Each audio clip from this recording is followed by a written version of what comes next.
நம்ம வந்து fire alarm பேனலுக்கு ஃபயர் அலாரம் சிஸ்டத்துக்கு வந்து நம்ம வந்து எடுத்துகிட்டு போய் அந்த கம்யூனிகேஷன் வந்து கொடுக்கணும்னு சொல்லிட்டு உங்கள் ஸ்மோக் டிடெக்டர் இமிடியேட்டாக சிக்னலில் உங்கள் ஃபயர் அலாரம் பேனலுக்கு வந்து உங்களுக்கு கம்யூனிகேட் பண்ணும். ஸோ அதுக்கப்புறம் வந்து ஆஸ் யூஷுவல் உங்களுக்கு தெரியும், உங்களுக்கு கம்யூனிகேஷன் அங்கே போச்சு அப்படின்னா மேபி சிங்கிள் நாக் சிஸ்டமாக இருந்தால் இமிடியேட்டாக வந்து உங்களுக்கு அனௌன்ஸ்மெண்ட் கேட்க ஆரம்பிக்கும். அதாவது ஆட்டோ அனௌன்ஸ்மெண்ட்டோ இல்லைனா மேபி மேனுவலாகவோ மேபி நீங்கள் கொடுப்பீங்க. ஸோ முதல்ல ஃபயர் ஹூட்டர், அதாவது ஸ்ட்ரோக் வித் ஹூட்டர் வந்து பார்த்திங்கன்னா ஆக்ட் ஆகிட்டு உங்களுக்கு அது ஃபர்தராக வந்து உங்களுக்கு அனௌன்ஸ்மெண்ட் இதெல்லாம் வரும்.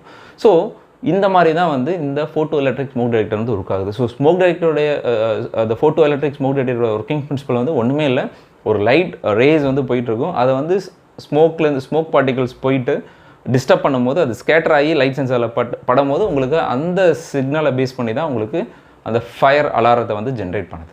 சரிங்களா? ஸோ இந்த வீடியோலேருந்து ஒரு சின்ன இன்ஃபர்மேஷன் உங்களுக்கு கிடச்சிருக்கும். இந்த வீடியோ உங்களுக்கு புரிஞ்சிருக்கும் நான் நம்புகிறேன். அப்படி புரிஞ்சது அப்படின்னா